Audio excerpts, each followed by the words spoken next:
വിശുദ്ധ യാക്കോബ് എഴുതിയ ലേഖനം അധ്യായം 3 13 മുതലുള്ള വാക്യങ്ങൾ. യഥാർത്ഥ ജ്ഞാനം. നിങ്ങളിൽ ജ്ഞാനിയും വിവേകിയുമായവൻ ആരാണ്?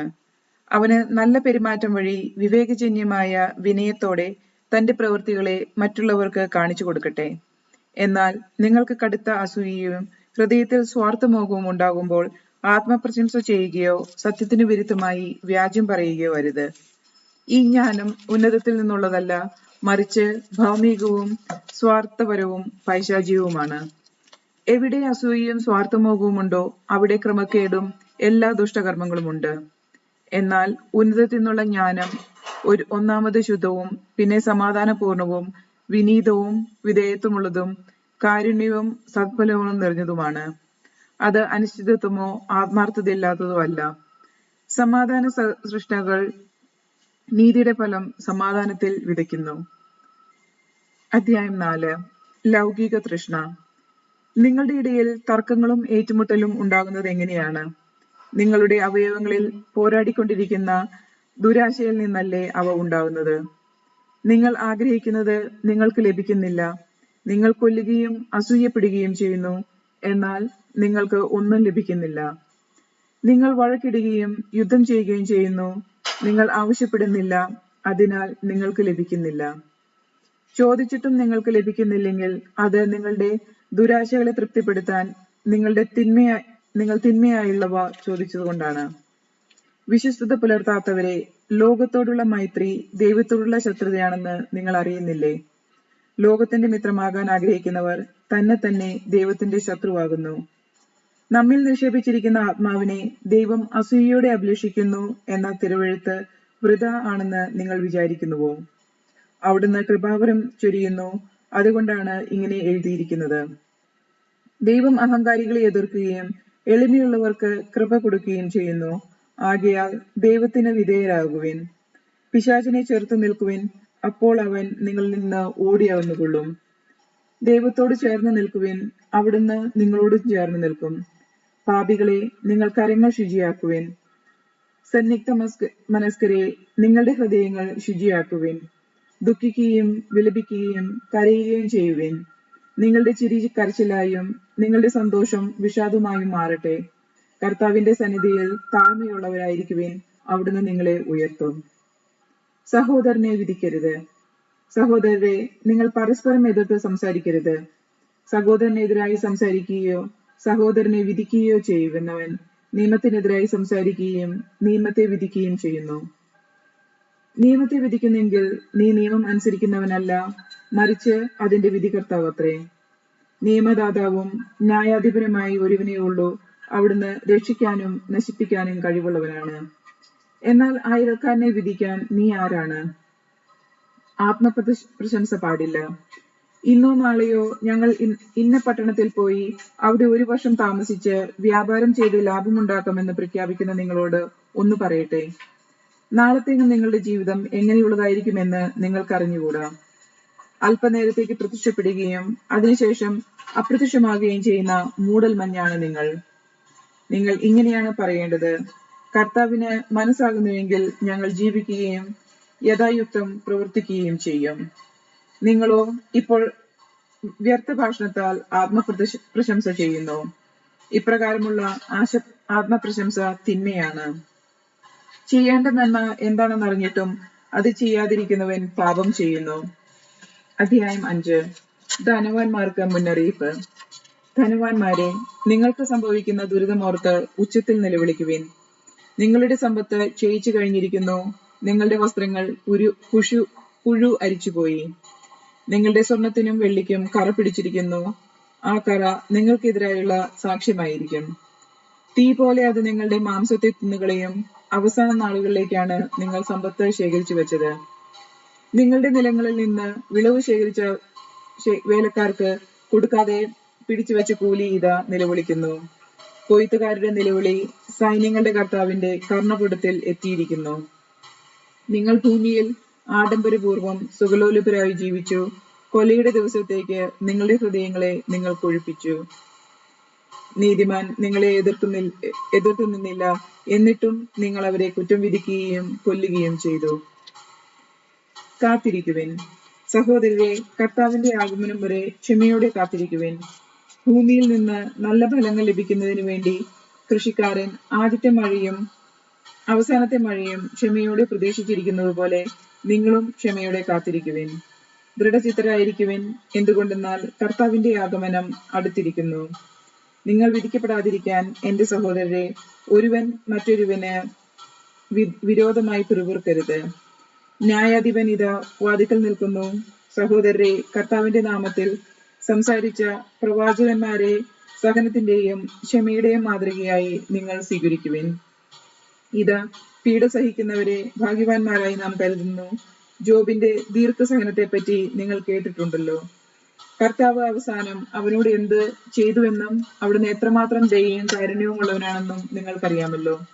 എന്റെ സഹോദരരെ, സർവോപരി നിങ്ങൾ ആണയിടരുത്. സ്വർഗത്തെ കൊണ്ടും ഭൂമിയെ കൊണ്ടും മറ്റൊന്നിനെ കൊണ്ടും അരുത്. ശിക്ഷാവിധിയിൽ വീഴാതിരിക്കാൻ നിങ്ങൾ അതെ എന്ന് പറയുമ്പോൾ അതെ എന്നും അല്ല എന്ന് പറയുമ്പോൾ അല്ല എന്നും ആയിരിക്കട്ടെ. രോഗിക്ക് വേണ്ടി പ്രാർത്ഥന. നിങ്ങളുടെ ഇടയിൽ ദുരിതം അനുഭവിക്കുന്നവർ പ്രാർത്ഥിക്കട്ടെ. ആഹ്ലാദിക്കുന്നവർ സ്തുതിഗീതം ആലപിക്കട്ടെ. നിങ്ങളിൽ ആരെങ്കിലും രോഗിയാണെങ്കിൽ അവൻ സഭയിലെ ശ്രേഷ്ഠന്മാരെ വിളിക്കട്ടെ. അവർ കർത്താവിന്റെ നാമത്തിൽ അവനെ തൈലാഭിഷേകം ചെയ്ത് അവനു വേണ്ടി പ്രാർത്ഥിക്കട്ടെ. വിശ്വാസത്തോടെയുള്ള പ്രാർത്ഥന രോഗിയെ സുഖപ്പെടുത്തും. കർത്താവിന് അവനെ എഴുന്നേൽപ്പിക്കും. അവൻ പാപങ്ങൾ ചെയ്തിട്ടുണ്ടെങ്കിൽ അവിടുന്ന് അവന് മാപ്പ് നൽകും. നിങ്ങൾ സൗഖ്യം പ്രാപിക്കാനായി പരസ്പരം പാപങ്ങൾ ഏറ്റുപറയുകയും പ്രാർത്ഥിക്കുകയും ചെയ്യുവിൻ. നീതിമാന്റെ പ്രാർത്ഥന വളരെ ശക്തിയുള്ളതും ഫലദായകവുമാണ്. ഏലിയ നമ്മെ പോലുള്ള ഒരു മനുഷ്യനായിരുന്നു. മഴ പെയ്യാതിരിക്കാൻ അവൻ തീഷ്ണതയോടെ പ്രാർത്ഥിച്ചു. ഫലമോ 3 വർഷവും 6 മാസവും ഭൂമിയിൽ മഴ പെയ്തില്ല. വീണ്ടും അവൻ പ്രാർത്ഥിച്ചു. അപ്പോൾ ആകാശം മഴ നൽകുകയും ഭൂമി ഫലങ്ങൾ പുറപ്പെടുവിക്കുകയും ചെയ്തു.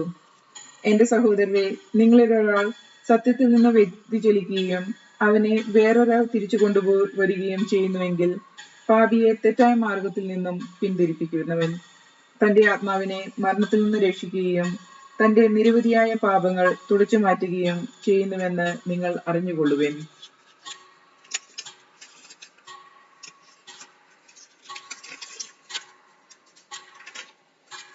പത്രോസ് എഴുതിയ 1-ാം ലേഖനം. അഭിവാദനങ്ങൾ. യേശുക്രിസ്തുവിന്റെ അപ്പോസ്തലനായ പത്രോസ്, പിതാവായ ദൈവത്താൽ തിരഞ്ഞെടുക്കപ്പെട്ടവരും യേശുക്രിസ്തുവിന് വിധേയമായിരിക്കുന്നവനും അവന്റെ രക്തത്താൽ തളിക്കപ്പെടുന്നതിനു വേണ്ടി മുൻകൂട്ടി നിശ്ചയിക്കപ്പെട്ടവരും ആത്മാവിനാൽ വിശുദ്ധീകരിക്കപ്പെട്ടവരുമായി പെന്തസിലും ഗലാത്തിയയിലും കപ്പദോലിക്കയിലും ഏഷ്യയിലും ബഥീനിയയിലും എഴുതുന്നത്, പ്രവാസികളായി ചിതറിപ്പാർക്കുന്നവർക്ക് എഴുതുന്നത്.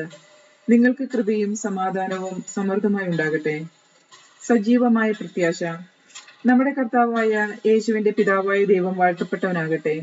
അവിടുന്ന് തന്റെ കാരുണ്യാതിരേകത്താൽ യേശുക്രിസ്തുവിനെ മരിച്ചവരിൽ നിന്ന് ഉള്ള ഉന്നത ഉത്ഥാനം വഴി സജീവമായ പ്രത്യാശയിലേക്കും നിങ്ങൾക്കായി സ്വർഗത്തിൽ കാത്തു സൂക്ഷിക്കുന്ന അക്ഷയവും കളങ്കരഹിതവും ഒളിമങ്ങാത്തതുമായ അവകാശത്തിലേക്കും നമ്മെ വീണ്ടും ജനിപ്പിച്ചിരിക്കുന്നു.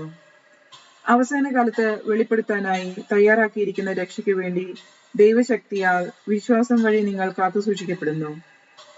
അല്പകാലത്തേക്ക് വിവിധ പരീക്ഷകൾ നിമിത്തം നിങ്ങൾക്ക് വ്യസനിക്കേണ്ടി വന്നാലും അതിൽ ആനന്ദിക്കുവിൻ. കാരണം അഗ്നിശോധനയെ അതിജീവിക്കുന്ന നശ്വരമായ സ്വർണത്തേക്കാൾ വിലയേറിയതായും പരീക്ഷണങ്ങളെ അതിജീവിക്കുന്ന നിങ്ങളുടെ വിശ്വാസം, അത് യേശുക്രിസ്തുവിന്റെ പ്രത്യാഗമനത്തിൽ സ്തുതിക്കും മഹത്വത്തിനും ബഹുമാനത്തിനും ഹേതുവാകും. അവനെ നിങ്ങൾ കണ്ടിട്ടില്ലെങ്കിലും സ്നേഹിക്കുന്നു. ഇപ്പോൾ കാണുന്നില്ലെങ്കിലും അവനിൽ വിശ്വസിച്ചുകൊണ്ട് അവാച്യവും മഹത്വപൂർണമായ സന്തോഷത്തിൽ നിങ്ങൾ മുഴുകുന്നു. അങ്ങനെ വിശ്വാസത്തിന്റെ ഫലമായി ആത്മാവിന്റെ രക്ഷ നിങ്ങൾ പ്രാപിക്കുകയും ചെയ്യുന്നു. നിങ്ങൾക്ക് ലഭിക്കാനിരിക്കുന്ന കൃപയെപ്പറ്റി മുൻകൂട്ടി അറിയിച്ച പ്രവാചകന്മാർ ഈ രക്ഷയെക്കുറിച്ച് ആരായുകയും അന്വേഷിക്കുകയും ചെയ്തു. ക്രിസ്തു സഹിക്കേണ്ടി വന്ന പീഡനങ്ങളെക്കുറിച്ചും അനന്തര മഹത്വത്തെക്കുറിച്ചും അവരിലുണ്ടായിരുന്ന ക്രിസ്തുവിന്റെ ആത്മാവ് മുൻകൂട്ടി പ്രവചിച്ചു. അവനാകട്ടെ അത് എപ്പോഴെന്നും എങ്ങനെയെന്നും ആരായുകയും ചെയ്തു. അവർ തങ്ങളെ തന്നെയല്ല നിങ്ങളെയാണ് ശുശ്രൂഷിക്കുന്നതെന്ന് അവർക്ക് വെളിപ്പെട്ടിരിക്കുന്നു. സ്വർഗത്തിൽ നിന്ന് അയക്കപ്പെടുന്ന പരിശുദ്ധാത്മാവ് വഴി സുവിശേഷ പ്രസംഗകർ ഇക്കാര്യങ്ങൾ നിങ്ങളെ അറിയിച്ചിട്ടുണ്ടല്ലോ. ഇവയിലേക്ക് എത്തി നോക്കാൻ ദൈവദൂതന്മാർക്ക് പോലും കൊതിക്കുന്നു. വിശുദ്ധരായിരിക്കുവിൻ. ആകയാൽ നിങ്ങൾ മാനസികമായി ഒരുങ്ങി സമചിത്തതയുള്ളവരായിരിക്കുവിൻ. യേശുക്രിസ്തുവിന്റെ പ്രത്യാഗമനത്തിൽ നിങ്ങൾക്ക് ലഭിക്കാനിരിക്കുന്ന കൃപയിൽ പ്രത്യാശ അർപ്പിക്കുകയും ചെയ്യുവിൻ. മുൻകാലത്ത് നിങ്ങൾക്കുണ്ടായിരുന്ന അജ്ഞത വ്യാമോഹങ്ങൾക്ക് അനുസരണയുള്ള മക്കൾ എന്ന നിലയിൽ നിങ്ങൾ വിധേയരാകാതിരിക്കുവിൻ. മറിച്ച് നിങ്ങളെ വിളിച്ചവൻ പരിശുദ്ധനായിരിക്കുന്നത് പോലെ നിങ്ങളും എല്ലാ പ്രവൃത്തികളും പരിശുദ്ധരായിരിക്കുവിൻ. ഇങ്ങനെ എഴുതപ്പെട്ടിരിക്കുന്നു, ഞാൻ പരിശുദ്ധനായിരിക്കുന്നത് കൊണ്ട് നിങ്ങളും പരിശുദ്ധരായിരിക്കുവിൻ. ഓരോരുത്തരെയും പ്രവൃത്തിക്കനുസരിച്ച് നിഷ്പക്ഷമായി വിധിക്കുന്നതിനെയാണ് നിങ്ങൾ പിതാവെന്ന് വിളിക്കുന്നതെങ്കിൽ നിങ്ങളുടെ ഈ പ്രവാസകാലത്ത് ഭയത്തോടെ ജീവിക്കുവിൻ. പിതാക്കന്മാരിൽ നിന്ന് നിങ്ങൾക്ക് ലഭിച്ച വ്യക്തമായ ജീവിത രീതിയിൽ നിന്നും നിങ്ങൾ വീണ്ടെടുക്കപ്പെടേണ്ടത് നശ്വരമായ വെള്ളിയോ സ്വർണമോ കൊണ്ടല്ല എന്ന് നിങ്ങൾ അറിയുന്നുവല്ലോ. കറിയോ കളങ്കമോ ഇല്ലാത്ത കുഞ്ഞാടിൻ്റെത് പോലുള്ള ക്രിസ്തുവിന്റെ അമൂല്യ രക്തം കൊണ്ടത്രേ. അവനാകട്ടെ ലോകസ്ഥാപനത്തിന് മുമ്പ് തന്നെ നിയോഗിക്കപ്പെട്ടിരിക്കുന്നവനും ഈ അവസാന കാലത്ത് നിങ്ങൾക്കായി വെളിപ്പെടുത്തപ്പെട്ടവനുമാണ്. അവനെ മരിച്ചവരിൽ നിന്ന് ഉയർപ്പിക്കുകയും മഹത്വപ്പെടുത്തുകയും ചെയ്ത ദൈവത്തിൽ അവൻ മൂലം നിങ്ങൾ വിശ്വസിക്കുന്നു. അങ്ങനെ നിങ്ങളുടെ വിശ്വാസവും പ്രത്യാശയും ദൈവത്തിൽ ആയിരിക്കുകയും ചെയ്യുന്നു. സത്യത്തോടുള്ള വിധേയത്വം വഴി നിഷ്പക്ഷമായ സഹോദര സ്നേഹത്തിനായി നിങ്ങളുടെ ആത്മാവ് പവിത്രീകരിക്കപ്പെട്ടിരിക്കുന്നു. നിങ്ങൾ ഹൃദയപൂർവമായും ഗാഢമായും പരസ്പരം സ്നേഹിക്കുവിൻ. നിങ്ങൾ വീണ്ടും ജനിച്ചിരിക്കുന്നത് നശ്വരമായ ബീജത്തിൽ നിന്നല്ല, അനശ്വരമായ ബീജത്തിൽ നിന്നാണ്, സജീവവും സദാനവുമായ ദൈവവചനത്തിൽ നിന്ന്. എന്തെന്നാൽ മനുഷ്യരെല്ലാം പുൽക്കൊടിക്ക് തുല്യരാണ്. അവരുടെ മഹിമ പുല്ലിന്റെ പൂവിന് തുല്യവും. പുൽക്കൊടികൾ കരിഞ്ഞിരിക്കുന്നു, പൂക്കൾ കൊഴിഞ്ഞു വീഴുന്നു. എന്നാൽ കർത്താവിന്റെ വചനം നിത്യം നിലനിൽക്കുന്നു. ആ വചനം തന്നെയാണ് നിങ്ങളോട് പ്രസംഗിക്കപ്പെട്ട സുവിശേഷം. അധ്യായം 2. രാജകീയ പൗരോഹിത്യം. നിങ്ങൾ എല്ലാ തിന്മകളും വഞ്ചനയും കാപട്യവും അസൂയയും അപവാദവും ഉപേക്ഷിക്കുവിൻ. രക്ഷയിലേക്ക് വളർന്നു വരേണ്ടതിന് നിങ്ങൾ പരിശുദ്ധവും ആത്മീയവുമായ പാലിനു വേണ്ടി ഇളം പൈതലെ പോലെ ദാഹിക്കുവിൻ. കർത്താവ് നല്ലവനെന്ന് നിങ്ങൾ അനുഭവിച്ചറിഞ്ഞിട്ടുണ്ടല്ലോ. അതിനാൽ സജീവശിലയായ അവനെ നമുക്ക് സമീപിക്കാം. മനുഷ്യർ തിരസ്കരിച്ചതും ദൈവം തിരഞ്ഞെടുത്തതുമായ അമൂല്യ ശിലയാണ് അവൻ. നിങ്ങൾ സജീവ ശിലകൾ കൊണ്ടുള്ള ആത്മീയ ഭവനമായി പടുത്തുയർത്തപ്പെടട്ടെ. യേശുക്രിസ്തു വഴി ദൈവത്തിന് സ്വീകാര്യമായ ബലികൾ അർപ്പിക്കുന്നതിന് വിശുദ്ധമായ ഒരു പുരോഹിത ജനമാവുകയും ചെയ്യട്ടെ. ഇപ്രകാരം എഴുതപ്പെട്ടിരിക്കുന്നു, ഇതാ സിയോനിൽ ഞാൻ ഒരു കല്ല് സ്ഥാപിക്കുന്നു, തിരഞ്ഞെടുക്കപ്പെട്ടതും അമൂല്യവുമായ മൂലക്കല്ല്. അതിൽ വിശ്വസിക്കുന്നവർ ഒരിക്കലും ലജ്ജിക്കുകയില്ല. വിശ്വസിക്കുന്ന നിങ്ങൾക്ക് അത് അഭിമാനമാണ്. വിശ്വസിക്കാത്തവർക്ക് പണിക്കാർ ഉപേക്ഷിച്ചു കഴിഞ്ഞ കല്ല് മൂലക്കല്ലായി തീർന്നിരിക്കുന്നു. അതവർക്ക് തട്ടി വീഴുന്ന കല്ലും ഇടർച്ചയ്ക്കുള്ള പാറയുമായിരിക്കും. എന്തെന്നാൽ വചനത്തെ ധിക്കരിക്കുന്ന അവർ വിധിക്കപ്പെട്ടിരിക്കുന്നത് പോലെ തട്ടി വീഴുന്നു. എന്നാൽ നിങ്ങൾ തിരഞ്ഞെടുക്കപ്പെട്ട വംശവും രാജകീയ പുരോഹിത ഗണവും വിശുദ്ധ ജനതയും ദൈവത്തിന്റെ സ്വന്തം ജനവുമാണ്. അതിനാൽ അന്ധകാരത്തിൽ നിന്ന് തന്റെ അത്ഭുതകരമായ പ്രകാശത്തിലേക്ക് നിങ്ങളെ വിളിച്ചവന്റെ നന്മകൾ പ്രകീർത്തിക്കണം. മുമ്പ് നിങ്ങൾ ജനമായിരുന്നില്ല, ഇപ്പോൾ നിങ്ങൾ ദൈവത്തിന്റെ ജനമായിരിക്കുന്നു. മുമ്പ് നിങ്ങൾക്ക് കരുണ ലഭിച്ചിരുന്നില്ല, ഇപ്പോൾ കരുണ ലഭിച്ചിരിക്കുന്നു. വിജാതീയരോടുള്ള കടമ. പ്രിയപ്പെട്ടവരെ, നിങ്ങളുടെ ആത്മാവിന് എതിരായി പോരാടിക്കൊണ്ടിരിക്കുന്ന ശരീരപ്രവണതകളിൽ നിന്നും പരദേശികളും വിപ്രവാസികളും എന്ന നിലയിൽ ഒഴിഞ്ഞു നിൽക്കാൻ നിങ്ങളോട് ഞാൻ അപേക്ഷിക്കുന്നു. വിജാതീയരുടെ ഇടയിലുള്ള നിങ്ങളുടെ പെരുമാറ്റം നന്നായിരിക്കട്ടെ. നിങ്ങൾ ദുഷ്കർമ്മികളാണെന്ന് നിങ്ങൾക്കെതിരായി പറയുന്നവർ നിങ്ങളുടെ നല്ല പ്രവൃത്തി കണ്ട് പ്രത്യാഗമന ദിവസം ദൈവത്തെ സ്തുതിക്കട്ടെ. അധികാരികളുള്ള കടമ. ഉന്നതാധികാരിയായ രാജാവോ ദുഷ്കർമ്മികളെ ശിക്ഷിക്കാനും സത്കർമ്മികളെ പ്രശംസിക്കാനുമായി രാജാവിനാൽ അയക്കപ്പെടുന്ന പ്രാദേശികാധികാരികളോ ആരായിരുന്നാലും നിങ്ങൾ കർത്താവിനെ പ്രതി എല്ലാ മാനുഷികാധികാരങ്ങൾക്കും വിധേയരായിരിക്കുവിൻ. നന്മ പ്രവർത്തിച്ചുകൊണ്ട് നിങ്ങൾ മൂഢമായ മനുഷ്യരുടെ അജ്ഞതയെ നിശബ്ദമാക്കണം എന്നാണ് ദൈവഹിതം. നിങ്ങൾ സ്വതന്ത്രരായി ജീവിക്കുവിൻ. എന്നാൽ സ്വാതന്ത്ര്യം തിന്മയുടെ ആവരണമാകരുത്. മറിച്ച് ദാസരെ പോലെ ജീവിക്കുവിൻ. ദൈവത്തിന്റെ ദാസരെ പോലെ ജീവിക്കുവിൻ. എല്ലാ മനുഷ്യരെയും ബഹുമാനിക്കുവിൻ. നമ്മുടെ സഹോദരരെ സ്നേഹിക്കുവിൻ. ദൈവത്തെ ഭയപ്പെടുവിൻ. രാജാവിനെ ബഹുമാനിക്കുവിൻ. യജമാനന്മാരോടുള്ള കടമ. ഭൃത്യരെ, നിങ്ങളുടെ യജമാനന്മാർ നല്ലവരോ ശാന്തരോ ദുഷ്ടരോ ആരായിരുന്നാലും എല്ലാ ആദരവും കൂടെ അവർക്ക് വിധേയരായിരിക്കുവിൻ. അന്യായമായി പീഡിപ്പിക്കപ്പെടുമ്പോൾ ദൈവചിന്തയോടെ വേദനകൾ ക്ഷമാപൂർവം സഹിച്ചാൽ അത് അനുഗ്രഹ കാരണമാകും. തെറ്റ് ചെയ്തിട്ട് അടിക്കപ്പെടുമ്പോൾ ക്ഷമയോടെ സഹിച്ചാൽ നിങ്ങൾക്ക് എന്ത് മഹത്വമാണുള്ളത്? നിങ്ങൾ നന്മ ചെയ്തിട്ട് പീഡനങ്ങൾ സഹിക്കേണ്ടി വന്നാൽ അത് ദൈവസന്നിധിയിൽ പ്രീതികരമാണ്. ഇതിനായിട്ടാണ് നിങ്ങൾ വിളിക്കപ്പെട്ടിരിക്കുന്നത്. എന്തെന്നാൽ ക്രിസ്തു നിങ്ങൾക്ക് വേണ്ടി സഹിക്കുകയും നിങ്ങൾ അനുകരിക്കുന്നതിന് വേണ്ടി നിങ്ങൾക്ക് മാതൃക നൽകുകയും ചെയ്തിരിക്കുന്നു. അവൻ പാപം ചെയ്തിട്ടില്ല, അവന്റെ അധരത്തിൽ വഞ്ചന കാണപ്പെട്ടുമില്ല. നിന്ദിക്കപ്പെട്ടപ്പോൾ അവൻ പകരം നിരസിച്ചില്ല, പീഡനമേറ്റപ്പോൾ ഭീഷണിപ്പെടുത്തിയില്ല. പിന്നെയോ നീതിയോടെ വിധിക്കുന്നവന് തന്നെത്തന്നെ ഫലമേൽപ്പിക്കുകയാണ് ചെയ്തത്.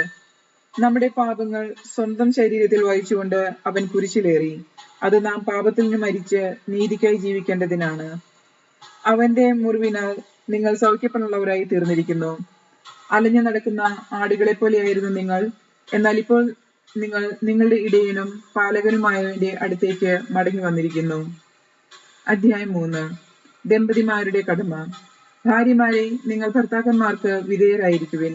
വചനം അനുസരിക്കാത്ത ആരെങ്കിലും ഉണ്ടെങ്കിൽ അവരെ വാക്കുകൾ കൊണ്ടല്ല, പെരുമാറ്റം കൊണ്ട് വിശ്വാസത്തിലേക്ക് ആനയിക്കാൻ ഭാര്യമാർക്ക് കഴിയും. അവർ നിങ്ങളുടെ ആദരപൂർവവും നിഷ്കളങ്കരവുമായ പെരുമാറ്റം കാണുന്നത് മൂലമാണ് ഇത് സാധ്യമാവുക. ബാഹ്യമോഹികളായ പിന്നിയ മുടിയോ സ്വർണ്ണാഭരണമോ വിശേഷ വസ്ത്രമോ അല്ല നിങ്ങളുടെ അലങ്കാരം. പിന്നെയോ ദൈവസന്നിധിയിൽ വിശിഷ്ടമായ സൗമ്യവും ശാന്തവുമായ ആത്മാവാകുന്ന അനശ്വരരത്നം അണിഞ്ഞ ആത്മീയ വ്യക്തിത്വമാണ്. ദൈവത്തിന് പ്രത്യാശ വച്ചിരിക്കുന്ന വിശുദ്ധ സ്ത്രീകൾ മുമ്പ് ഇപ്രകാരം തങ്ങളെ തന്നെ അലങ്കരിക്കുകയും തങ്ങളുടെ ഭർത്താക്കന്മാർക്ക് വിധേയരായിരിക്കുകയും ചെയ്തിട്ടുണ്ട്.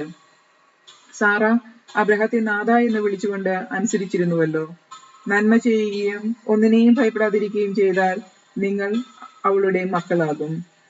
ഇങ്ങനെ തന്നെ ഭർത്താക്കന്മാരെ, നിങ്ങൾ വിവേകത്തോടെ നിങ്ങളുടെ ഭാര്യമാരോട് ഒത്തു ജീവിക്കുവിൻ. സ്ത്രീ ബലഹീന പാത്രമെങ്കിലും ജീവദായകമായ കൃപയ്ക്ക് തുല്യ അവകാശി എന്ന നിലയിൽ അവളോട് ബഹുമാനം കാണിക്കുവിൻ. ഇത് നിങ്ങളുടെ പ്രാർത്ഥനയ്ക്ക് തടസ്സമുണ്ടാകാതിരിക്കാൻ വേണ്ടിയാണ്. സഹോദരരോടുള്ള കടമ. അവസാനമായി, നിങ്ങൾ എല്ലാവരും ഹൃദയൈക്യവും അനുകമ്പയും സഹോദര സ്നേഹവും കരുണയും വിനയവും ഉള്ളവരായിരിക്കുവിൻ. തിന്മയ്ക്ക് തിന്മയോ നിന്ദനത്തിന് നിന്മയോ പകരം കൊടുക്കാതെ അനുഗ്രഹിക്കുവിൻ. അനുഗ്രഹം അവകാശപ്പെടുന്നതിന് വേണ്ടി വിളിക്കപ്പെട്ടിരിക്കുന്നവരാണല്ലോ നിങ്ങൾ. ജീവിതത്തെ സ്നേഹിക്കുകയും നല്ല ദിവസങ്ങൾ കാണാൻ ആഗ്രഹിക്കുകയും ചെയ്യുന്നവൻ തിന്മയിൽ നിന്ന് തന്റെ നാവിനെയും വ്യാജം പറയുന്നതിൽ നിന്ന് തന്റെ അതിരത്തെയും നിയന്ത്രിക്കട്ടെ. അവൻ തിന്മയിൽ നിന്ന് പിന്തിരിഞ്ഞ് നന്മ ചെയ്യട്ടെ.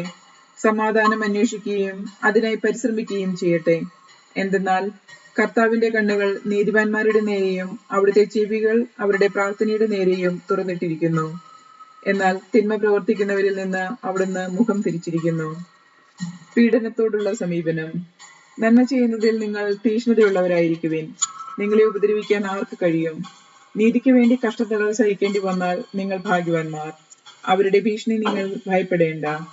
ക്രിസ്തുവിനെ കർത്താവായി നിങ്ങളുടെ ഹൃദയത്തിൽ പൂജിക്കുവിൻ. നിങ്ങൾക്കുള്ള പ്രത്യാശയെപ്പറ്റി വിശദീകരണം ആവശ്യപ്പെടുന്ന ഏവരോടും മറുപടി പറയാൻ സദാ സന്നദ്ധരായിരിക്കുകയും ചെയ്യുവിൻ. എന്നാൽ അത് ശാന്തതയോടും ബഹുമാനത്തോടും കൂടി ആയിരിക്കട്ടെ. നിങ്ങളുടെ മനസാക്ഷിയെ നിർമ്മലമായി സൂക്ഷിക്കുവിൻ. ക്രിസ്തുവിലുള്ള നിങ്ങളുടെ നല്ല പെരുമാറ്റത്തെ ദുഷിച്ചു പറയുന്നവർ അങ്ങനെ ലജ്ജിതരായിത്തീരും. നന്മ പ്രവർത്തിച്ചിട്ട് കഷ്ടത അനുഭവിക്കുന്നതാണ് ദൈവഹിതമെങ്കിൽ അതാണ് തിന്മ പ്രവർത്തിച്ചിട്ട് കഷ്ടത അനുഭവിക്കുന്നത് എന്നതിനേക്കാൾ നല്ലത്. എന്തുകൊണ്ടെന്നാൽ ക്രിസ്തു തന്നെയും പാപങ്ങൾക്ക് വേണ്ടി ഒരിക്കൽ മരിച്ചു. അത് നീതിരഹിതർക്ക് വേണ്ടിയുള്ള നീതിമാന്റെ മരണമായിരുന്നു. ശരീരത്തിൽ മരിച്ച് ആത്മാവിൽ ജീവൻ പ്രാപിച്ചുകൊണ്ട് നിങ്ങളെ ദൈവസന്നിധിയിൽ എത്തിക്കുന്നതിന് വേണ്ടിയായിരുന്നു അത്. ആത്മാവോട് കൂടെ ചെന്ന് അവൻ ബന്ധനസ്ഥനായ ആത്മാക്കളോട് സുവിശേഷം പ്രസംഗിച്ചു. അവരാകട്ടെ നോഹിന്റെ കാലത്ത് പെട്ടകം പണിതപ്പോൾ ക്ഷമാപൂർവം കാത്തിരുന്ന ദൈവത്തെ അനുസരിക്കാത്തവരായിരുന്നു. അപ്പെട്ടകത്തിലുണ്ടായിരുന്ന 8 പേർ മാത്രമേ ജലത്തിലൂടെ രക്ഷ പ്രാപിച്ചുള്ളൂ. അതിന്റെ സദൃശമുള്ള ജ്ഞാനസ്നാനം ഇപ്പോൾ നിങ്ങളെ രക്ഷിക്കുന്നു. അത് നിങ്ങളുടെ ശരീരത്തിലെ മാലിന്യത്തിന്റെ നിർമ്മാർജ്ജനത്തിനല്ല, മറിച്ച് ശുദ്ധ മനസാക്ഷിക്കായി യേശുക്രിസ്തുവിന്റെ ഉത്ഥാനം വഴി ദൈവത്തോട് നടത്തുന്ന പ്രാർത്ഥനയാണ്. യേശുക്രിസ്തുവാകട്ടെ സ്വർഗത്തിലേക്ക് പ്രവേശിച്ച് ദൈവത്തിന്റെ വലത്തുഭാഗത്തിരിക്കുന്ന ദൂതന്മാരും അധികാരങ്ങളും ശക്തികളും അവിടത്തേക്ക് കീഴ്പ്പെട്ടിരിക്കുന്നു. അധ്യായം 4. ദൈവകൃപയുടെ കാര്യസ്ഥൻ. ശരീരത്തിൽ പീഡനമേറ്റ ക്രിസ്തുവിന്റെ മനോഭാവം നിങ്ങൾക്ക് ആയുധമായിരിക്കട്ടെ. എന്തെന്നാൽ ശരീരത്തിൽ സഹിച്ചിട്ടുള്ളവൻ പാപത്തോട് വിടവാങ്ങിയിരിക്കുന്നു. അവൻ ശരീരത്തിൽ ജീവിക്കുന്നിടത്തോളം കാലം മനുഷ്യരുടെ വികാരങ്ങൾക്ക് അടിമപ്പെട്ടല്ല, ദൈവഹിതത്തിനൊത്താണ് ജീവിക്കുന്നത്. വിജാതീയന്മാർ ചെയ്യാൻ ഇഷ്ടപ്പെടുന്നത് പോലെ അഴിഞ്ഞാട്ടത്തിനും ജഡമോഹത്തിനും മദ്യപാനത്തിനും മധുരോത്സവത്തിനും നിഷിദ്ധമായ വിഗ്രഹാരാധനയിലും മുഴുകി നിങ്ങൾ മുമ്പ് വളരെ കാലം ചെലവഴിച്ചു. അവരുടെ ദുഷ്പ്രവൃത്തികളിൽ ഇപ്പോൾ നിങ്ങൾ പങ്കുചേരാത്തതുകൊണ്ട് അവർ വിസ്മരിക്കപ്പെടുകയും നിങ്ങളെ ദുഷിക്കുകയും ചെയ്യുന്നു. എന്നാൽ ജീവിക്കുന്നവരെയും മരിച്ചവരെയും വിധിക്കാനിരിക്കുന്നവന്റെ മുൻപിൽ അവർ കണക്ക് കൊടുക്കേണ്ടി വരും. എന്തെന്നാൽ ശരീരത്തിൽ മനുഷ്യരെ പോലെ വിധിക്കപ്പെട്ടില്ലെങ്കിലും ആത്മാവിൽ ദൈവത്തെ പോലെ ജീവിക്കുന്നതിന് വേണ്ടിയാണ് മരിച്ചവരോട് പോലും സുവിശേഷം പ്രസംഗിക്കപ്പെട്ടത്. സകലത്തിന്റെയും അവസാനം സമീപിച്ചിരിക്കുന്നു. ആകയാൽ നിങ്ങൾ സമചിത്തതയും പ്രാർത്ഥനയിൽ ജാഗരൂകരുമായിരിക്കുവിൻ.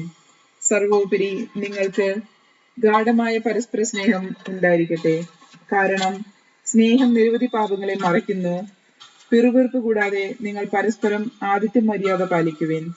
ഓരോരുത്തരും തനിക്ക് കിട്ടിയ ദാനത്തെ ദൈവത്തിന്റെ വിവിധ ദാനങ്ങളുടെ ഉത്തമനായ കാര്യസ്ഥൻ എന്ന നിലയിൽ മറ്റെല്ലാവർക്കും വേണ്ടി ഉപയോഗിക്കട്ടെ. പ്രസംഗിക്കുന്നവൻ ദൈവത്തിന്റെ അരുളിപ്പാട് നൽകുന്നവനെ പോലെ പ്രസംഗിക്കട്ടെ. ശുശ്രൂഷ ചെയ്യുന്നവൻ ദൈവത്തിൽ നിന്ന് ലഭിച്ച ശക്തി കൊണ്ട് എന്ന പോലെ ശുശ്രൂഷിക്കട്ടെ. അങ്ങനെ എല്ലാ കാര്യത്തിലും ദൈവം യേശുക്രിസ്തുവിലൂടെ മഹത്വപ്പെടട്ടെ. മഹത്വവും ആധിപത്യവും എന്നും എന്നേക്കും അവനുള്ളതാണ്. ആമേൻ. ക്രിസ്തീയ സഹനം. പ്രിയപ്പെട്ടവരെ, നിങ്ങളെ പരിശോധിക്കാനായി അഗ്നിപരീക്ഷകൾ ഉണ്ടാകുമ്പോൾ അപ്രതീക്ഷിതമായതെന്തോ സംഭവിച്ചതുപോലെ പരിഭ്രമിക്കരുത്. ക്രിസ്തുവിന്റെ പീഡനങ്ങളിൽ നിങ്ങൾ പങ്കുകാരാകുന്നതിൽ ആഹ്ലാദിക്കുവിൻ. അവന്റെ മഹത്വം വെളിപ്പെടുമ്പോൾ നിങ്ങൾ അത്യധികം ആഹ്ലാദിക്കും. ക്രിസ്തുവിന്റെ നാമം നിമിത്തം നിന്ദിക്കപ്പെട്ടാൽ നിങ്ങൾ ഭാഗ്യവാൻ. എന്തെന്നാൽ മഹത്വത്തിന്റെ ആത്മാവ്, അതായത് ദൈവാത്മാവ് നിങ്ങളിൽ വസിക്കുന്നു. നിങ്ങളിൽ ആരും തന്നെ കൊലപാതകിയോ മോഷ്ടാവോ ദുഷ്കർമ്മിയോ പരദ്രോഹിയോ ആയി പീഡ സഹിക്കാൻ ഇടയാകരുത്. ക്രിസ്ത്യാനി എന്ന നിലയിലാണ് ഒരുവൻ പീഡിതനെങ്കിൽ അതിൽ അവൻ ലജ്ജിക്കാതിരിക്കട്ടെ. പിന്നെയോ ക്രിസ്ത്യാനി എന്ന നാമത്തിൽ അഭിമാനിച്ചുകൊണ്ട് അവൻ ദൈവനാമത്തെ മഹത്വപ്പെടുത്തട്ടെ. എന്തെന്നാൽ വിധിയുടെ സമയം സമാഗതമായിരിക്കുന്നു. ദൈവത്തിന്റെ ഭവനത്തിലായിരിക്കും അത് ആരംഭിക്കുക. അത് നമ്മിലാണ് ആരംഭിക്കുന്നതെങ്കിൽ ദൈവത്തിന്റെ സുവിശേഷം അനുസരിക്കാത്തവരുടെ അവസാനം എന്തായിരിക്കും? നീതിമാൻ കഷ്ടിച്ചു മാത്രം രക്ഷപ്പെടുന്നുവെങ്കിൽ ദുഷ്ടന്റെയും പാപികളുടെയും സ്ഥിതി എന്തായിരിക്കും? ആകയാൽ ദൈവഹിതമനുസരിച്ച് സഹിക്കുന്നവർ നന്മ ചെയ്തുകൊണ്ട് വിശ്വസ്തനായ സൃഷ്ടാവിന് തങ്ങളുടെ ആത്മാക്കളെ ഭരമേൽപ്പിക്കട്ടെ. അധ്യായം 5. ശ്രേഷ്ഠന്മാർക്ക് ഉപദേശം. ഒരു സഹശ്രേഷ്ഠനും ക്രിസ്തുവിന്റെ സഹനങ്ങളുടെ ദൃക്സാക്ഷിയും വെളിപ്പെടുത്താനിരിക്കുന്ന മഹത്വത്തിന്റെ പങ്കുകാരനും എന്ന നിലയിൽ ഞാൻ നിങ്ങളുടെ ഇടയിലെ ശ്രേഷ്ഠന്മാരെ ഉപദേശിക്കുന്നു. നിങ്ങളെ ഏൽപ്പിച്ചിരിക്കുന്ന ദൈവത്തിന്റെ അജഗണത്തെ പരിപാലിക്കുവിൻ. അത് നിർബന്ധം മൂലമായിരിക്കരുത്. ദൈവത്തെ പ്രസന്ന മനസ്സോടെയായിരിക്കണം, ലാഭേച്ഛയോടെയായിരിക്കരുത്. തീഷ്ണതയോടെയായിരിക്കണം. അജഗണത്തിന്റെ മേൽ ആധിപത്യം ചുമത്തിക്കൊണ്ടായിരിക്കരുത്, സത്മാർദ്ദികൾ നൽകിക്കൊണ്ടായിരിക്കണം.